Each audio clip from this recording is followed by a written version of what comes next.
Have you ever wondered why you see some families constantly deal with the same issues? You see this from like their parents, from their grandparents, and to their kids. Like I'm talking about like divorces. I'm talking about like family traumas. I'm talking about addiction. I'm talking about like financial issues. You ever wonder, okay, like what is going on? How come your dad dealt with the same thing? And you see that the son also deals with the same thing, and you see that the son after that also deals with the same thing. I used to have a really bad anger problem. Yeah. You might be starting generational curses too. Yeah, exactly. I recognize that within myself. I was like, oh man, I'm doing some things in my life that if I were to pass these on, it would be a new generational curse that I would bring upon my family. Like, oh man, gotta recognize that. Welcome to Beyond Logic, the podcast that challenges the way you think, questions the status quo, and dives deep into life's biggest challenges. Here we go beyond what's seen, beyond what's obvious, and beyond mere logic. If you're ready to think deeper, challenge your perspective, and step into a greater understanding of life, this is the place for you. My name is Frank Kenny, and this is Beyond Logic. Yo, what is going on, guys? Welcome to another episode of Beyond Logic, episode number 7. Lucky number 7. We're making progress, and today I'm excited about the topic that we're gonna talk about. So we're gonna jump straight in. Have you ever wondered why you see some families constantly deal with the same issues? You see this from like their parents, from their grandparents, and to their kids. Like I'm talking about like divorces. I'm talking about like family traumas. I'm talking about addiction. I'm talking about like financial issues, right? These same patterns you see these are repeated within certain families. And a lot of these families are publicly, like published on social media, and we can see this, right? Do you ever wonder, okay, like what is going on? How come your dad dealt with the same thing? And you see that the son also deals with the same thing. And you see that the son after that also deals with the same thing, right? And many people are scared to talk about this, like generational curses, right? But it's actually a thing. And that's a topic that we're going to dive into today. And I don't know why it's not something that's exciting to talk about. It's something to be concerned with. I'm excited to talk about it. Okay, Kyle, why are you excited to talk about this? I love this topic because it is like, because it's a big thing, right? It is a very big thing. And not a lot of people talk about this. I spent a lot of my my time trying to break generational curses. First, I recognized them and I was like, oh man, these things I need to fix this. I don't want to pass these to my kids. Oof. Dude, I'm glad that you said this, because I literally told like, yo, this is what we're going to be talking about today without actually knowing kind of what your own personal experience was. But I'm very curious to see what was that experience what were those patterns of the generational curses that you experienced in your life and you noticed, okay, there's something wrong here and I need to break from it. My biggest one with my family came from my dad's side, and it was anger. Anger? Yeah. Anger problems all the way down. My grandpa, very, I love the man. He sacrificed so much so that our family would be where we're at now. Respect him greatly, but he did have an anger problem, especially as my dad was growing up, and especially throughout, I would say, up until he was like, I don't know, maybe like old, like 60 plus, then it started to like dissipate. And then my dad, very similar thing, anger problems throughout. I remember multiple times in my childhood where he would get angry, lash out, not like abusively hit me or anything, but verbally angry. And then although I did get the occasional whoopings. That's if you you should get those as a kid. I think that's pretty important. Disciplinary. I got a lot of whoopings. We don't have to talk about that. But anger is the biggest one. I recognized that there was like, oh wow, I have it now, and I noticed this a lot as I was going through college. And I was like, wow, I'm on my own now. All of the stress and the pressure of the world starts to get to me, and that's when I realized a lot of that was transmuting itself into anger. And it was very hard for me to control. I remember multiple points in my life, and we can get to the specific stories later, but I like stories. Man, I used to have a really bad anger problem. Yeah. Damn, that's crazy. Yeah. But it's what about you? What's the curse for you, man? Yeah, I think this also runs down from generation to generation. Let's get in this bad aspect of it, but And I do want to kind of dive into like the science of it as well, because there's like the data that kind of backs us up into like when we get into like epigenetics. And then there's also like the biblical aspect of it, how you see from generation to generation, these same things occur, right? But I think for me personally, like it's an ego thing from our family. And like all the men in our family have a massive ego. Why are you smiling? I'm just over here like, I agree. I can see that. But yeah, yeah, it's an ego thing, I've become conscious enough to recognize it, and then now I look back, who else in my family does kind of replicates the same behavior of having like such a massive ego? Like my brother, like he has this, my dad, this all stems from my dad, and I'm sure that his dad, like my dad's dad, also had the same thing. We're just very like strong-headed individuals, and we often think that we can do everything by ourselves. Specifically, like a lot of times, with dad, like when we're all like in a family, my dad wants to do everything. Even when we're driving on the road trip, like he wants to do everything, and not perhaps like my mom like help out and stuff like that. And I also saw this to be like prominent within my life. I wanted to do everything like by myself, and I had such a massive ego, and it's like, oh, it's just me type thing, So it's definitely something that's run down from like family. And like I'm very, very like aware of it now, because now that I'm aware of it, I can begin the process of trying to essentially break the generational curse. And like we can talk about some of the things that can be done to break those generational curses. But yeah, that's the thing too. That's that. Yeah, I think it's really important to recognize these things, because you might be starting generational curses too. Yeah, exactly. I recognize that within myself. I was like, oh man, I'm doing some things in my life that if I were to pass these on, it would be a new generational curse that I would bring upon my family. I was like, oh man, gotta recognize that. Yeah, dude, with it, man. Yeah, you know what's crazy? And obviously this is a faith-based podcast in which we talk about God, and this is an attack from like the enemy, right? This is an attack from the enemy. How so? Because when you go back to like the pre-Adamic like phase before like Adam and Eve, like the whole story, I don't know if a lot of people know about that story. Maybe we'll talk about this in another podcast, because it's something, I don't know, it's a very interesting thing. But the falling of the angels and Satan, when they fell from heaven and everything like that, and so Satan essentially rebelled against God, right? So there's a number of angels that fell with him, and so basically their plan is to go against the creation of God. And by perpetrating these traumas, these generational curses, and it starts with one generation, right? All they have to do is influence, maybe not the word influence, but like start this with one generation, and basically his job is done, because that's going to get passed down from generation to generation to generation, right? And that's like a strategy that he uses, because he's like saying he's very limited in terms of like the army that he has, right? And oh my God. You all right, bro? Yeah, I'm good. But yeah, I just think it's important to notice, because like you started with one generation, and then it just gets passed down along to the next generation without anything on his side that needs to take place. He doesn't have to go after from generation to generation and try to influence people to pick up these bad habits. It starts with one parent, and then through epigenetics it gets passed down to the parent, to the next person. So that's kind of where, because I love to read about this, but like that's kind of where it all stems from, right? And it's a strategy from the enemy.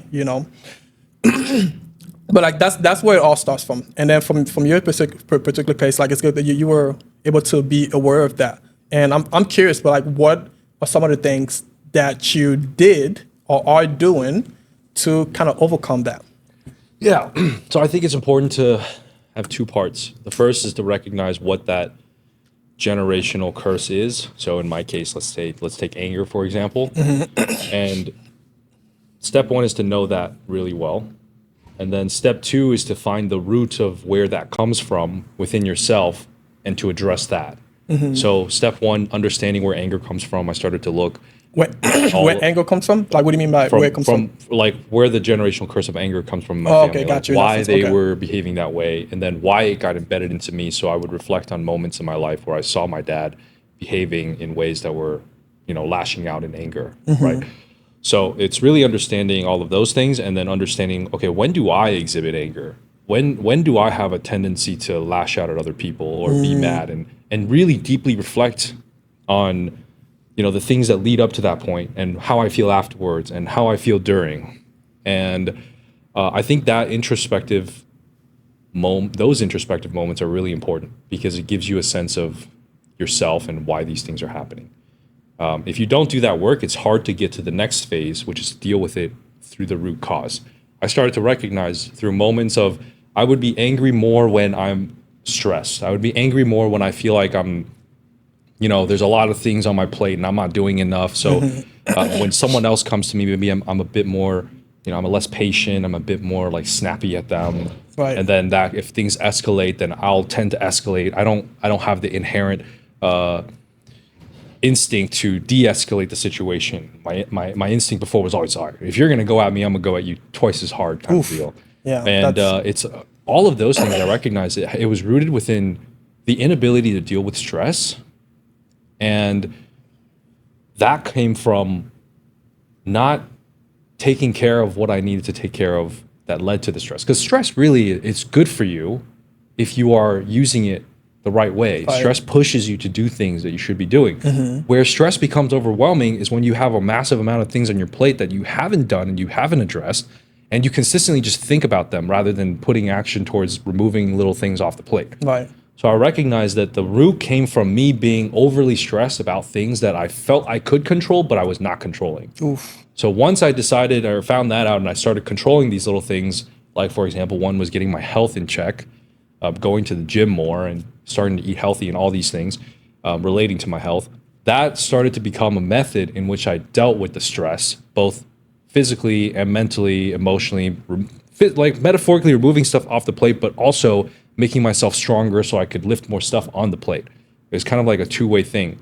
And dealing with that root cause allowed me to be more, first of all, less instinctively reacting out of anger through a lot of the things because I wasn't feeling the same in terms of how I was dealing with the stress, and it wasn't on my plate all the time. I wasn't like constantly at a about to overflow mode. I was like, okay, I have some stuff in the tank where if somebody pours some stuff in there because they did something to me or it's something I don't like, I won't overflow immediately. It will be like a slow buildup, and I'll like, okay, I'm able to address it there.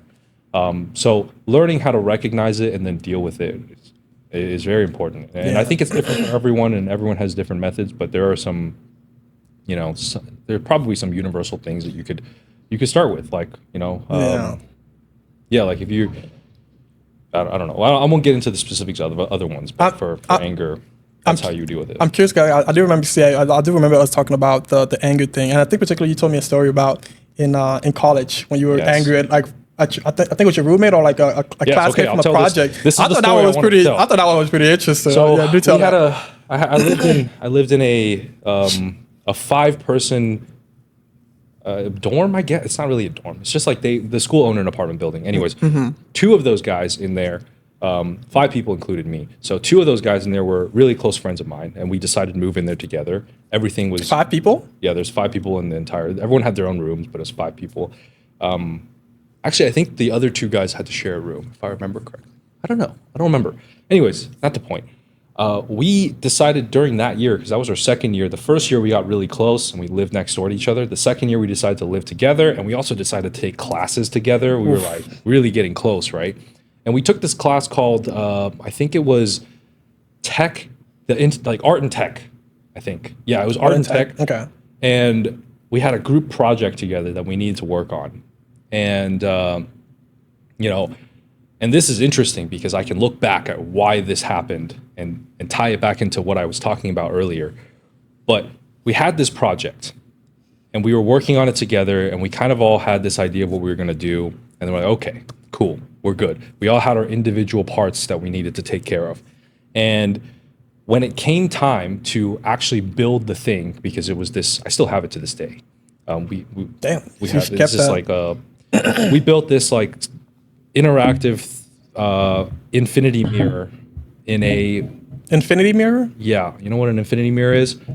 It's like a mirror with a light and then another mirror.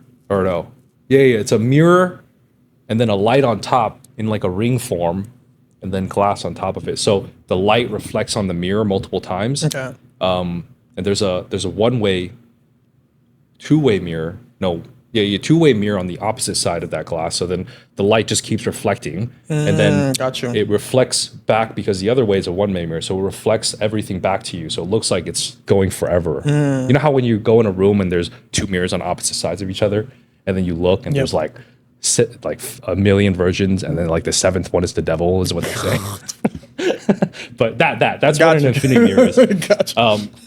That was our project, right? And then we got to the point where it's due the next day. I think it was it was due the next day, and the last part was to build the box. That was my responsibility. I had to design and I had to build the box.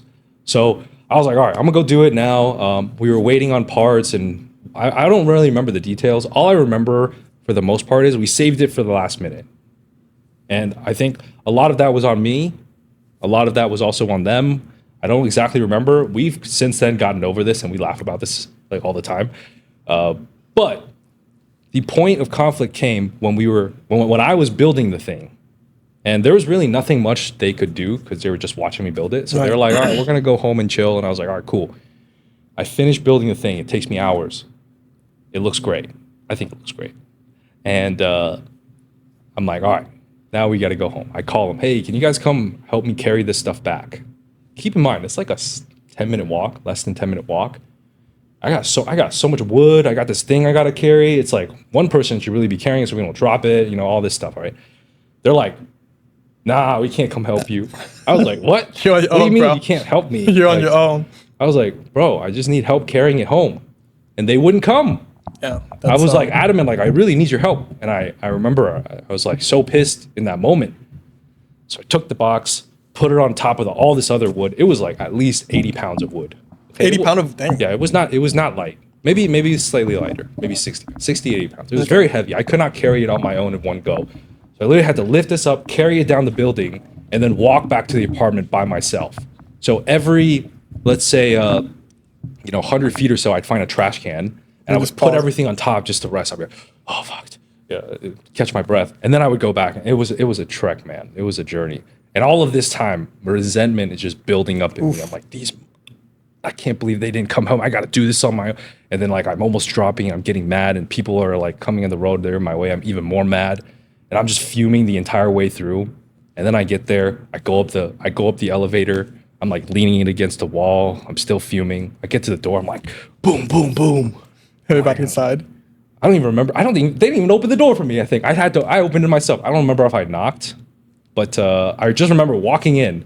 I see those two guys sitting on the couch, eating, and they're playing Xbox. And I'm just like, at that point, I see them, I explode. I lost it, dude. I was like so mad. I took everything, I put it on this next table next to us, and then I like swung it over. You broke it? No, I didn't break it. I like swung everything over, like I put it at the edge of the table, and then I like pushed it so it gets to the middle of the table, so it was in a stable place. Gotcha. At that time, our fourth roommate, he left his box of food there. Just the stuff just hit it, and it splattered all over the floor. And I was just like, I remember this very clearly because I took a second. I was like, I looked at the food, and I was like, fuck. But I was like, I'm too mad. I don't care. And then I just started like screaming at them. I was like so mad. I was like, wow, this is what I can't believe, blah, blah, blah. Anyways, I took like some of the excess wood. And then I'm thinking in my head, like, why am I even bringing this excess wood? I could have just thrown it away. In the workshop, I took it to the recycling bin place, and I was just like smashing the wood on the recycling bin. For real? I was so mad. Damn. And it was like breaking it. It broke the recycling bin. Damn. I threw it away. I didn't care. And then I walked inside, and then the other roommate comes out, and he sees all the food on the floor, and then I see him, and I was like, oh, I'm sorry, I'll pay for that. But I was still so mad at them. That's crazy. And I just reflect on that because we only got there because, and to be fair, we knew all the specs. I knew all the specs. I could have built that thing before we finished. We could have finished the final installation at home with some hot glue. But I chose to save everything for last minute, and thus it built up my urgency, and everything was like, oh, I got to get this done. And then all those little things along the way that, like, when you're building something, a lot of stuff doesn't work out well. So little things like happen, and then I get mad at that. And then And then it was the last point where it's like, oh, these guys are doing this to me, and now I feel angry and upset because I feel wronged about Right. it. And then I hang on to that idea for an extended period of time while going through more pain that has nothing to really do with the idea. I could have, I don't think I used that wood except for to do maybe one other project later. That like half of that wood, I could have just dropped it. I could have Right. let it go. It was very metaphorical. Damn. I carried it with me as this weight for this extended period of time through a journey that was totally unnecessary, which only fueled the anger and made me more mad. And I ended up hurting other people. Yeah. This guy's poor food. Yeah, that's crazy. So I always reflect on that story. It's very yeah, but we can easily see how these like you said hurt other people. You know, because like that's one big aspect of it. You know, and like I kind of want to kind of go back. We're talking about generational curses. So, like, what is generational curses? Like, it's a cycle of negative one behavior that is passed down from generation to generation, right? And this can be in the form kind of what I stated earlier, like poverty. In his case, anger, right? In my case, like ego. Some of it is like poverty in my case. No, in your case, anger. Did I say anger for you? No, Did I you're say, like poverty in your case, anger. yeah, in your case, anger. I know. Yeah. Just the In way your you case, worded it. anger. But and then like even addiction, abuse, and like even just sexual sin, like this, like health issues. There's a host of them. It gets passed down from generation to generation, right? Yeah, I didn't mean to bring that up. I just my grandfather beat poverty, so thanks to him, we don't have poverty. To suffer. Yes. Okay. So I'm very grateful for it. No, that's good. That's a very good thing, right? And it just from like the biblical thing, and I always like to go back like to the Bible and kind of see these characters how they also like went through these generational curses, right? And so first of all, like I want to go to this verse over here. This is Exodus 34, chapter 34, verse 7, right? So it says, keeping steadfast love for thousands, forgiving inequity and transgression and sin, but who will by no means clear the guilty, visiting the iniquity of the fathers on the children and the children's children to the third and to the fourth generation, right? So we've seen that over here, like in Exodus, and then in Deuteronomy as well. Deuteronomy chapter 5, verse 9. You shall not bow down to them or serve them, for I, the Lord, your God, I'm a jealous God, visiting the iniquity of the fathers on the children's to the third, to the fourth generation, to those who hate me, right? So you can see how, like in the Bible, this kind of clearly says like how these things, these inequities can be passed down from generation to generation, right? And we see that today. we see that today. And I do want to jump into kind of like modern day society, how we see this relevant across like celebrities, right? And one in particular one I wanted to dive into was the Kardashians, right? And Why are we talking about the Kardashians? because man? this is interesting. Like to me, it's just interesting because sometimes I'll go on my news feed or like I'm watching something and they just pop up there because they're a very relevant like figure in today's society, right? Like to some people.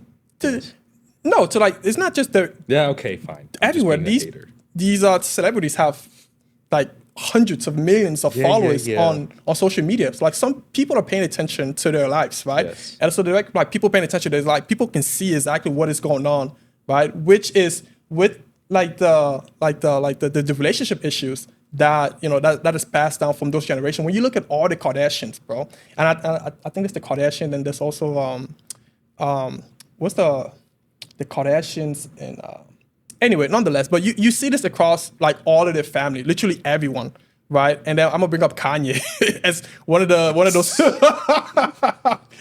people, one of the individual who essentially got cursed by this, right? Because you see, like they get in relationships, right? From relationship to relationship to relationship across all of them, like none of them work. And I'm not to say this is not something that happens to everybody, but like it's just a cycle across like the whole entire family. Right, and I'm sure if you look back at their parents, they like obviously had similar issues, right? So like their issue is just like broken marriages after relationship after relationships, right? So and I'm bringing this up because like they're prominent figures, like everybody can see this, right? But like the same things also apply to like other families too as well. But I mean, like obviously, like we don't know the whole lives of like other like individual families, right? But like the same generational curses does apply to like other families as well. Like, you see, like all the kids, like all have the same issues with broken marriages, with like relationships not working out, right? So like it's a real thing, Why'd you bring up the Kardashians as a specific example? Because Curious. I bring up the Kardashians because they're a prominent figure that is relevant today, and because a lot of people talk about this, and there's this quote, there's even this saying, like what is the saying? But essentially, people are scared to get in a relationship with them because like the person, like the man specifically, the man specifically end up in a very bad state. Like after coming out of after coming out of those relationships, like they go through like mental issues, right? And that's one of the reasons why I bring it up. Now, is that a generational curse, or is that a different type of curse? No, I think that's a generational curse. Because how is it generational if it's one woman passing it to one man living in the same generation? No, dude, that to me doesn't categorize. No, dude, it's across like curse. all. When you look at all their relationships. No, I'm saying that specific example you mentioned is not like if you date a Kardashian, you get a Kardashian curse. That's not a generational curse. You know what I mean? Like a generational curse to me would be like Kardashian's mom passing on some issue to Kim and whatever the other ones, Chloe and I don't particularly know that yet, but okay. But anyways, and then them passing it to their kids. I just don't think we have a clear example of generational curses from them to be able to. Toxic relationship, public scandals. Those are like across the whole family. But toxic relationships? Did their dad and mom have a lot of those back in the day? I don't remember. And their kids exhibiting. Their kids are young, dude. But the kids are exhibiting this. Like literally all of them. When you look at all the relationships that they have been, like they're exhibiting the same exact thing. All of them, literally all of them, bro. They go into like toxic relationships. Oh, I mean, you mean from the Kim's generation, right? Yeah, like that's the. Yeah, that's the Jenner and that's the Kardashians. Yeah. They're both part of like the same family tree, essentially. Yeah, and you can kind of see it play in real time how they're raising their kids and what their kids will most likely do. But who knows? Like, I'm not gonna say anything about the kids. Like, I don't know their family enough. I don't know their, how they. I don't follow them enough to know how they live. I think they're just really smart in terms of how they like understand how to capture attention in media, and they probably portray themselves to be one thing, whereas in real life they're probably. I don't know, not as much. I feel like Kim Kardashian is probably really nice in person. And I don't know. That's not what I'm saying in terms of like they're like how nice or how not how nice they're not. I wouldn't like, want to date her or anything. Yeah, that's not at all what I'm saying. Particularly the topic that I'm referencing to is into generational curses, right? And giving those examples to like how like the Jenners and like the Kardashian all have that in terms of like the toxic relationships and like the public scandals that they're always involved with. Who knows? Did their mom have that? Do their mom have that? That's a good question, but I would presume so because if all of the kids are having those things, like I would presume like the mom also. I just know their mom. The mom is divorced. Yeah. And then their dad was what does he go by now? Bruce something. Yeah, I think I don't know how we refer to him now, Caitlyn. but Caitlyn. Bruce became Caitlyn. Yeah, I don't know. But anyways, that break, right? That probably was a catalyst for a lot of it. I don't know. Possibly. But that's the thing. It's like we're sitting here talking about them when we don't know their story enough to really give a point. But so I mean, okay, yes, you're right. Maybe it's not. I mean, from the point that you said, like maybe they're just really good at capturing attention from all these different things that they're doing. But dude, like when you actually look at it, bro. Like when you look at like all the, and I'm not saying like I'm studying these like extensively, but like you see the pattern across like all the relationships that they're going through from, because they date mostly from athletes to like artists and stuff like that. And you see those same patterns, right? And so based upon like what a generational curse is, right, is these negative behaviors that are passed on from generation to generation, right? And when you're seeing this across their entirety of their family, from like the current modern day, like you mentioned their names, like I don't know all of their names, like the Kylie, whatever. But like you've seen those same patterns of behavior happening across all of their relationship. Mm-hmm. Now, okay, if that's not generational curse, like what is it? Again, like you can't argue the fact that perhaps it is like they're good at capturing attention and they're all doing this for clout or for money or for whatever the case may be, But that does exemplify the case of what a generational curse is, whether that's by strategic what they're doing or not, but it's still like it's a good example of what a generational curse is. Gotcha. That's the point that I'm trying to say, right? And Yeah. even just from like then like the older examples, right? Like this one I was actually kind of doing some research on like the Kennedy family, right? And like the Jackson family as well.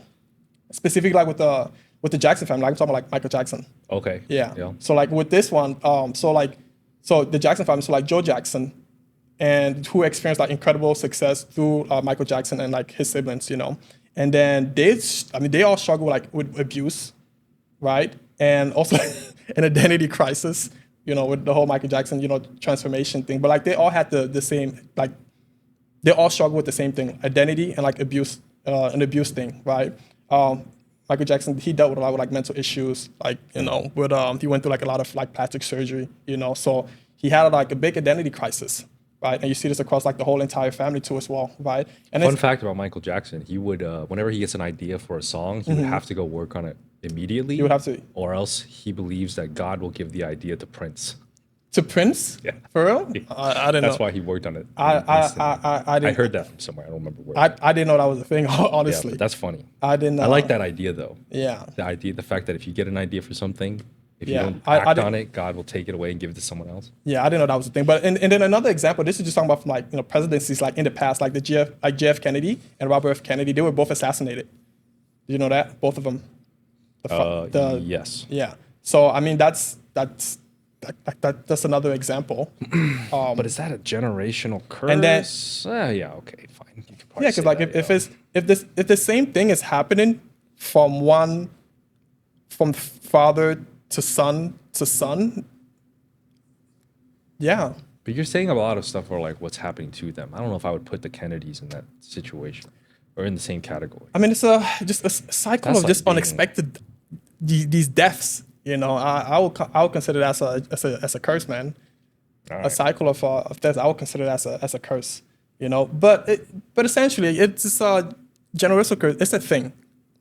It's a thing. Like we both gave like all examples, and like personally some things that I've dealt with from like ego, and you dealt with anger. I mean, I don't know if How did you deal with ego? ego. I'm very like I'm I'm cognizant of the fact that I can be very egoistic, right? And I think the first thing is just to be aware of like what is happening, right? I could be very hard-headed, right? And so the mere fact that I recognize that and know that, okay, this is something that is, there's like it's a repetitive patterns, not only that I've repeated, but also that is repeated from like the the parents. And so when I'm in a situation to where I notice that my ego is taking place, like sometimes it's to the place where I can't really, I don't want to say to the point that I can't really do nothing about it, but just by the fact of recognizing it, I'm like, okay, Sorry? I know this is happening, and I know I need to take a step back. This is like, almost like, this is my ego speaking, right? Sometimes when I'm in conversation and I say something very egoistic, I'll notice that, okay, this is my ego speaking. And then all of it just comes from a level of awareness. So like, that's how I deal with it. I know that I'm aware of the specific thing that is happening, and I know of I know previous examples of what has happened. And so when another example like that happens, like you catch the pattern, right? And What do you do typically to make yourself less ego? I think you should like honestly the biggest thing is just the awareness piece. When you're aware of what is happening, you just retract from it. Like when you get thoughts of the action that you're gonna take, you know that, okay, this is not me. This is a repetitive pattern that has happened in the past. I know not to act upon those thoughts because I know this is not me. And I say this is my ego speaking. And a lot of times, if you ever heard me in conversation, I'm like, I'll say something. How do you know if it's you or the ego? So how do I know if it's me and the ego? So like the ego is somebody that like, that's, at least for me specifically, it's, I kind of go back to what I said before. It's like, I want to do everything on my own because I think that I'm so great. Oh, da-da-da-da-da-da. And if I'm in a particular situation, what's a good example? my previous business experience, I was very egoistic in that, in the sense that I always wanted to do everything because I thought I was the best. I thought I was better than my partners, da-da-da-da-da. And so whenever there's a thing that we needed to do, I'm like, okay, I'm gonna do this, and you guys just kind of sit on the sideline, right? Mm-hmm. Okay, maybe back then I didn't recognize it as much, right? But now whenever they're in a situation to where there's work that needs to be done in a group environment, And if I get the idea, like if I find myself wanting to do everything, I need to recognize that based upon that past experience. I need to recognize that, okay, cool. Frankie, right now, I have the idea, like, I want to do all these things, but I know I shouldn't. Does that make sense? Yeah. Okay. And so, Sorry, keep going. yeah. And so just again, by past experience, and then when a new environment presents itself to where it's about to replicate the same experience in the past, again, I'm cognizant of that. I get the idea, okay, Frankie, okay, I want to run this whole thing. I know that I shouldn't. I got to kind of diversify like the work. There's other people that is also equivalently talented and that could do the work as well. Gotcha. Does that? How do you distinguish future events from you or the ego without having a reference point? Because you can easily say in business scenario, you can apply it based on your previous experience, but what is the foundational principle for you that allows you to identify what is you or what is the ego for something new that maybe hasn't happened to you before? That's a good question. That is a good question. And I think just the baseline, you kind of have, in how I answer that, just the baseline is recognizing the kind of like the character trait or what, yeah, like the character trait of the ego. What is it more likely to do? What is it more likely to say, right? And just being able to recognize that character trait. Because I would give it a name. Like, okay, this is this individual. Remember, like Evil Frankie. You can say that. Remember, like in one of the episodes we were talking about, like the monkey, right? Being able to going back to that episode, being able to recognize the characteristic of the monkey, right? And so whenever a monkey is getting ideas or is acting in a specific way, okay, this is not me. This is the monkey, or this is the ego. The thought patterns that occurs within my head. Okay, I know that. Okay, this is not me. This is the ego, and being able to kind of differentiate the two. Right. Okay. So that's what I basically do. Just identifying the two individual. Now sometimes it's like, okay, cool. I still do catch myself in situations to where I do let the ego kind of dominate and kind of take lead over everything else. But it doesn't happen as much as in the past. Maybe for your example, obviously you still kind of get angry, but obviously that it doesn't take precedence over everything in your life. Yeah. Right. What is the feeling you get when you let the ego take over? Dude, you feel powerful, bro. You feel like you're on top of the world, like you run things, right? I think a lot of it too, kind of it just resonates to just my overall life. I like to build projects. I like to start things, right? Because I think that because I'm starting all this thing, I'm doing all these things, it's gonna make me into a great person, right? And so a lot of that aspect is also the ego. The ego wanted to take charge and to lead, right? And I guess sometimes you can say a lot of men do kind of have that, but in some men it's lesser, and some men kind of have more of a that kind of drives their everyday action and their lives, right? Yeah. What do you think causes that? What do you think causes the lesser drive? Maybe it's not something that's passed on from generation to generation. No, I think it's low T, man. What? You think it's low what? You gotta eat more meat. Need some more testosterone. Yeah. Need some more. Kidding. I'm joking. Need some more. Need some more but testosterone. That's interesting because I think the awareness of how you feel in those moments is important because that allows you to recognize when those moments are coming. Yep. And then you can make the judgment in that moment of whether or not to let the ego go and flow or to suppress it. I think a lot of that is also the same with anger. Like I feel this bubbling heat inside of me, and I just want to and then it's I can either choose to let it out or I can suppress it. Yeah. And then let it out later. So those are just some of the ways to essentially to deal with it. The first part that I mentioned is recognizing the pattern, which is what we're both talking about right now, right? And then also just the environment. The environment that you're in. If you're for example, if you're in a household that's that's constantly in aggression and anger and the parents are constantly fighting, if you don't get out of that specific environment, bro, that's you're trapped in that. Toxic. It's very toxic, and you're trapped in that, and there's not really much else you can do. You could try to whatever, but as long as you remain in that environment, it's probably the number one thing Because Yeah. we're so driven by our surroundings Yeah. that if you were to constantly be in that state around other people who are like that, you're going to be the next person. You're likely to absorb them as well. No, Even if you absolutely. try to push away as much as you can, it's going to be very difficult. Yeah, yeah, So changing your environment, I would say, is a very good. yeah, actionable absolutely. And, number and one. I think just like the science with that too, because like I don't know if you've like, do you know about like the mirror neurons?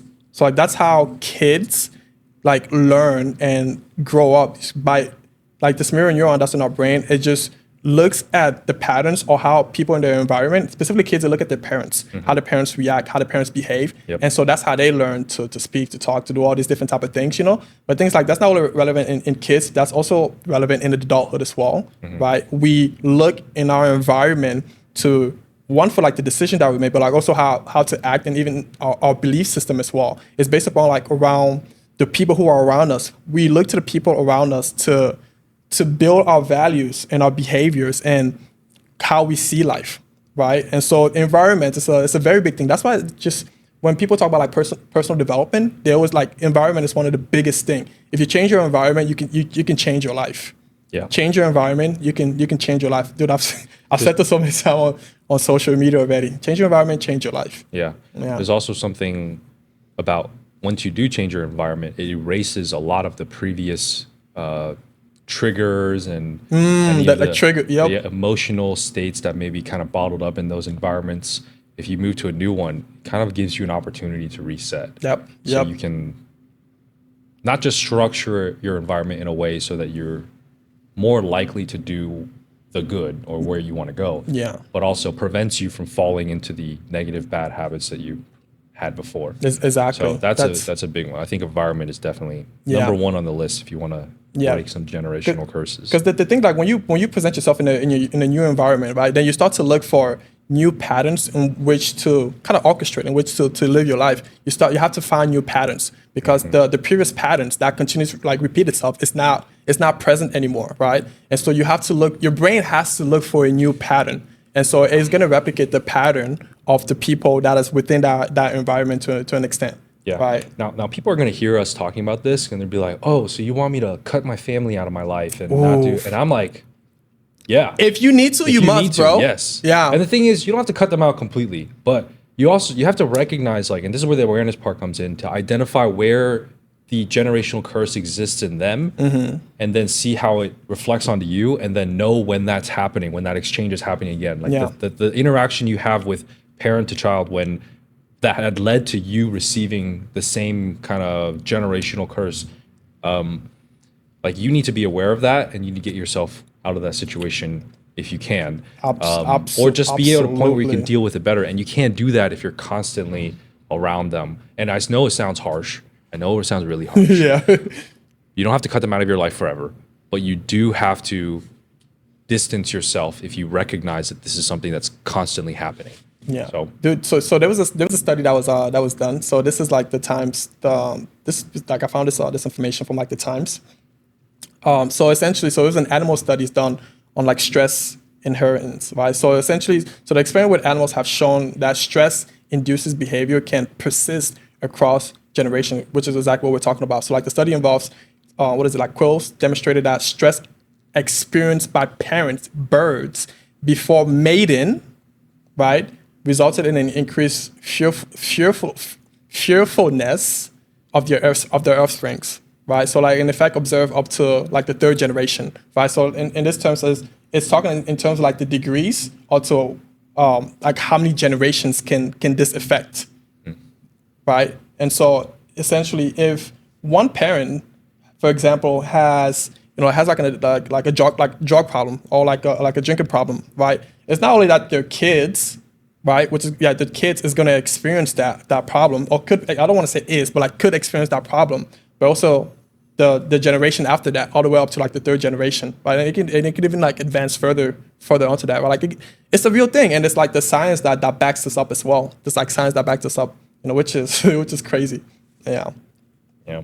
But I'm curious, Kai, so like what's, so like environment's the big thing, so in terms of trying to like to break that. We talked about also about like recognizing like the patterns. So biblically, it says like repentance and like renounces as how to break the generation curses. So like First John chapter 1 verse 9. So like if we confess our sins, he is faithful and just to forgive us our sins and to cleanse us from all unrighteousness, right? So just praying about it, I think it's another form in which you can break the curse, right? And prayer is such a powerful thing because, just like the words that we speak, right? Because God he gave this power in our words, right? So when we speak out these words, right, God the Father, he listens and he answers them, right? By asking, but also like our words also have powers, right? And this kind of goes back to something I think that we talked about, like in a form of manifestation. Is using like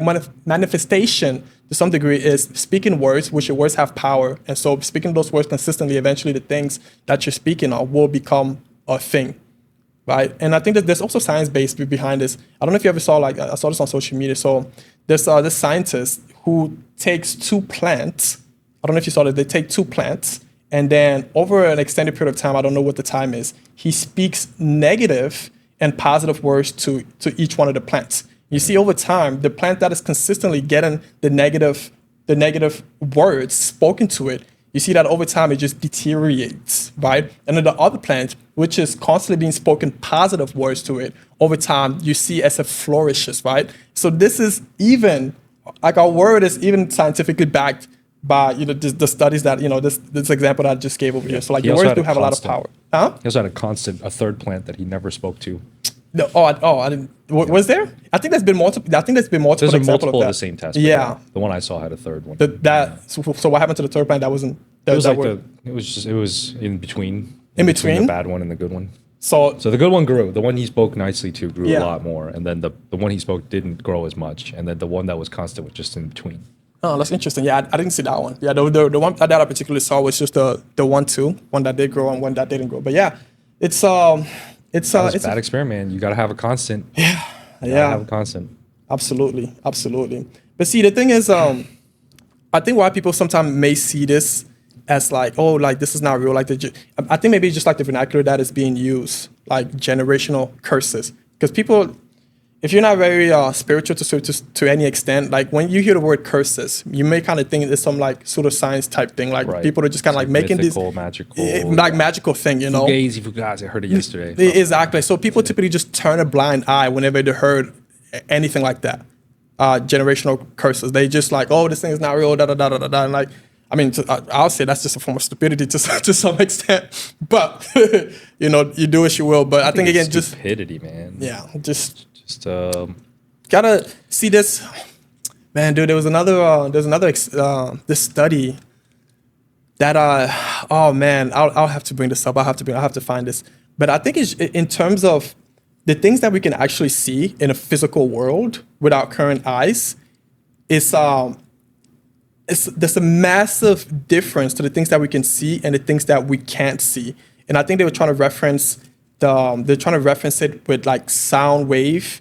I think it's like sound wave and like energy wave. The thing, like, if we had an increased ability to see a higher frequencies, then we would begin to see so much of the things that happens in the universe that is not visible to the current eye. Yeah. Just if our eyes if we were able to raise the ability to see higher frequencies, yep. And I saw that was like, wow. And like the science behind it is like, there's just so much that our eyes cannot see. But the thing, like in the world that we live today, it's like we live by the things that we see, right? If I can't see it, then that means it's not true. And that's typically what a lot of people kind of live their life. If I can't see it, then it's not true. And so they're slaves essentially to like the physical sense, like the five senses. They're slaves to that, right? And there's so much to the universe. There's so much to our world that we don't know yet, right? And man, I would honestly just urge you to be open-minded, explore things, and don't dim down, like, because this kind of gray area. There's a lot of false things in the world, yes, right? But it's upon you when you hear something just to kind of do your additional like studies. Like if this kind of to some degree makes any form of sense, okay, do your studies. But there's also some things that maybe you shouldn't put too much time and attention to, So there's kind of like a gray area. But nonetheless, what I'm trying to say is that like just so much to our universe,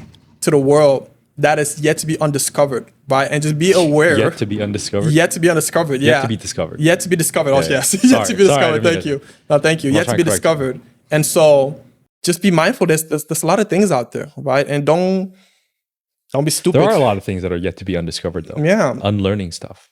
Well, yeah, I that is got true. you. That is, yeah, I got you, that bro. that is true. Yeah, that is. Yeah, thanks for correcting me on that. Yeah, thanks for correcting me on that. But yeah, man, I feel like we did cover a lot on this on the podcast today. Was there anything else that you wanted to add? In Yeah. today's? So summarize real quick how to break a generational curse. Seems like one is to recognize that it's there, Mhm. right? And then 2 is to understand it within yourself. Yep. And then 3 was to create a new environment to get away from anything that may be influencing you still. Yep. And then the 4th one, I would say, would probably be to then take the action that would deal with the generational curse, whether that through prayer, whether that through the action itself that goes against it. Like if you're, generational curse in your family is Yep. everyone is, this was one in mine too. Everyone was fat except my grandpa. Everyone's This was a generational curse from the last generation that was passed to me. And they're like, look at it, we're all fat. And you're going to be fat too. And I was like, maybe. And then broke that one too. I like that. But But that is, it's crazy, dude. Because when you showed me and Flo like pictures, even when you showed me the first time, I was like, bro, this is crazy. yeah, it was interesting being in that stage because like my family did recognize that I was like, oh, you got bigger. And then, your family did. yeah, they were like, wow, you got huge. And then I remember they were like, oh yeah, but it's fine because we're all fat anyways. So like, I mean, yeah, but at my age, my uncle, not my grandpa, my uncle and my dad, both like not the healthiest people. So they were like, it's fine. Mm. But They said it's fine. yeah, they said fine. They were like, yeah, we're all like this, you're gonna be like us. I was like, You're gonna be no, like us. I'm not gonna be not like like us. I'm not gonna be like you guys. But yeah, taking those actions to combat that generational curse that's being passed to you. And I think there's a 5th one too. What do you think? Is going back full circle. Because when you do take on the journey of attacking and combating these generational curses that are placed on you, a lot of people tend to start shifting the curse to other directions because What do you mean shifting the other direction? for example, first of all, we have to know that the enemy knows you well and they will attack you where you're weakest. So if you're, for example, fighting anger, all right, the enemy might start throwing lust at you. Oof. And it's not a generational curse that your family dealt with, but it's one that they're giving to you now. So that's you have good. to fight that. That's good. To recognize what is the next layer, what's the next generational curse that I might be getting, and I'm taking it on willingly because I'm so focused on getting rid of my previous generational curse that I don't notice. And that is something that I think is the next step, and it goes full circle to then deal with it again. Oof, that's a big one. I like that. Flo's probably over there like, man, I need to start thinking about it. No, but I think really the question that you need to ask yourself is like, are you repeating like the same patterns that your family are repeating? I think that's like just like the first question that you have to ask yourself. You watching this video because it's really it's a big thing. And do you want to be where they're at? Do you want to end up where they're at? Like what habits, what belief, or what struggle have you inherited from like your family? Like think about that, and then take the steps, necessary actions that you need to do to deal with it. Yeah. Yep. Any final thoughts, Mr. Kai? No, just take it on willingly, and also don't be so hard on yourself. Yeah. Fight it one at a time. Fight the battles one at a time. Take it slow. Don't if you ever beat yourself up over this, know that is also a generational curse. Oof. So just be careful. All right, my friends. Thanks for watching all the way through this episode. And man, I'm excited for the next episode. Dude, we shot 2 episodes in one day. You want to do another? You want to do a third one? Third one right now? I'm joking. Dude, it's 12. I'm joking. Go, man. Yeah, I'm joking. But all right, guys, we'll catch you in the next one. Talk to you guys soon. Peace. Go ahead and break those generational curses. Yeah, break them all.